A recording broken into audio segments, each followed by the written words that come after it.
पर धमाके जैसी आवाज इस समय सुनी गई है।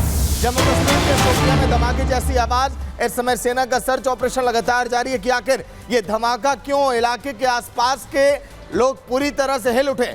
इस धमाके की आवाज कई किलोमीटर दूर तक भी सुनाई दी है। सेना की टीम इस समय पूरी तरह से एक्टिव। कुछ देर पहले की तस्वीर हम आपको दिखा रहे हैं। इस समय सेना पूरी तरह से मुस्तैद हो गई है कि आखिर ये धमाके की आवाज कैसे यहां पर पहुंची है, क्योंकि ऑपरेशन ऑल आउट के तहत इस समय जम्मू कश्मीर में एक एक आतंकियों के खात्मे की तैयारी है। लेकिन उस बीच अगर शांति व्यवस्था कोई आतंकी और कोई असामाजिक तत्व इस तरह से भंग करना चाहेगा तो फिर उसकी खैर नहीं है, क्योंकि सेना ने कसम ये खाई है। गृह मंत्रालय ने भी साफ तौर पर कह दिया है कि जो भी आतंकी घाटी में अशांति फैलाएगा उसको बख्शा नहीं जाएगा। जोनापुरा इलाके में धमाके की आवाज ये सुनी गई और इस समय सेना का सर्च ऑपरेशन की धमाके की वजह क्या है, वहां पर प्रशासन की टीमें भी पहुंच चुकी हैं। बिल्कुल, आगे बढ़ते हुए बात राजस्थान की दौसा की करेंगे, जहां ऑपरेशन जिंदगी जारी है और आर्यन को बचाने की कोशिश भी लगातार चल रही है। बुलडोजर की मदद से, जेसीबी की मदद से कोशिश की जा रही है कि आर्यन को बचा लिया जाए। आर्यन को बचाने का प्रयास अभी भी जारी है। यहाँ पर देखिए ये जो चादर है ये बोरवेल है। ये मशीन जो है उस जगह तक जाएगी जहां पर आर्यन फंसा हुआ है। तो आर्यन को बचाने की कवायद लगातार जारी है, कोशिश की जा रही है। पैरेलल एक टनल बनाई जा रही है और उस सुरंग के जरिए आर्यन तक पहुंचने की कोशिश की जा रही है। आपको ये तस्वीरें भी दिखा रहे हैं जहां लगातार टीम मौजूद है। दौसा में मासूम आर्यन जब बोरवेल में गिर गया उसके बाद ही मौके पर टीम पहुंच गई थी और अब ड्रिलिंग की जा रही है। ड्रिलिंग कर नया बोरवेल बनाया जा रहा है। एनडीआरएफ की टीम ने 130 फीट तक बोरवेल की खुदाई कर दी है।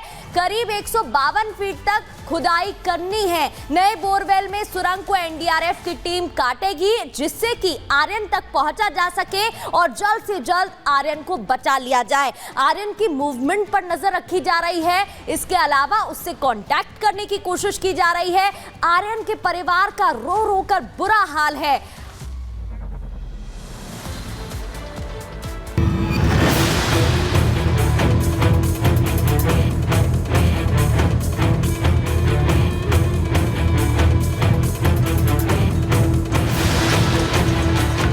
तस्वीर है राजस्थान के दौसा जिले की, जहां एक मासूम की जिंदगी दांव पर लग गई।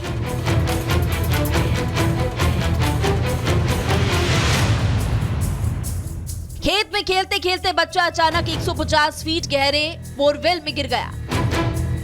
घटना की जानकारी मिली तो गांव वालों में अफरा तफरी मच गई। मौके पर एनडीआरएफ और प्रशासन की टीम पिछले कई घंटों से रेस्क्यू ऑपरेशन में जुटी है। बोरवेल में फंसे मासूम तक एक पाइप के जरिए ऑक्सीजन पहुंचाई जा रही है। कैमरे के जरिए उसकी हर स्थिति पर नजर रखी जा रही है।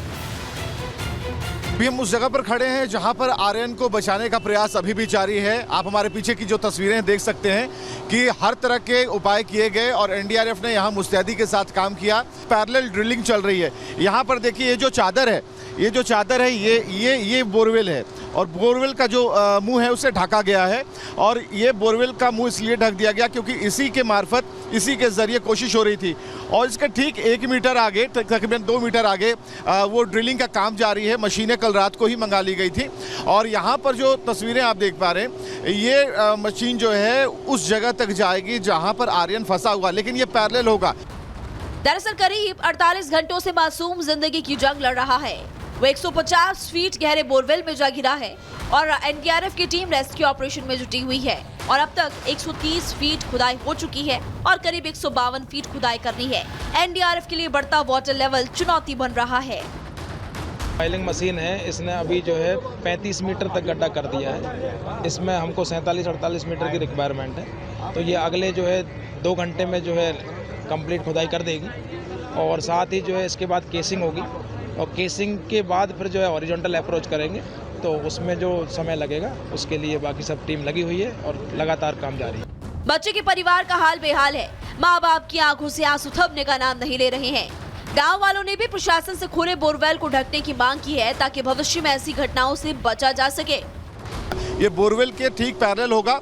और एक तस्वीर और भी हम आपको दिखा रहे हैं, और मिट्टियों को निकाला जा रहा है यहाँ पर, क्योंकि और ये देखिए यहाँ पर जो ट्रैक्टर है उससे मिट्टी को हटाने का भी काम जारी है, क्योंकि काफ़ी यहाँ से मिट्टी निकलेगी। तो कोशिश ये की जा रही है कि अब हर विकल्प पे ध्यान दिया जाए। दूसरी तरफ हम तस्वीरें आपको दिखाना चाहेंगे, उस तरफ की तस्वीरें दिखाइए कि जो एक सुरंग के लिए जो एक रास्ता होना चाहिए, अब उस विकल्प के ऊपर ध्यान दिया जा रहा है। और यहाँ पर आप देखेंगे कि जो जेसीबी मशीनें जो कल काम कर रही थी उन्होंने अपना काम कर दिया है, और इसी तरीके की पोकलिन मशीनों को लगाया जाएगा ताकि अंदर से एक ड्रिल हो पाए और इससे कि उस बच्चे तक पहुँचा जा सके। हालांकि ये तस्वीरें जो हैं अभी भी उस प्रयास के दायरे में हैं, और इसमें ये कहा जा रहा है कि जल्द से जल्द हम बच्चों को निकाल लेंगे, लेकिन जहाँ तक टाइमिंग रेस्क्यू ऑपरेशन में आधुनिक उपकरणों का इस्तेमाल हो रहा है ताकि बच्चे तक जल्द से जल्द पहुंचा जा सके और उसे सुरक्षित बाहर निकाला जा सके। इसके लिए खुदाई भी की जा रही है।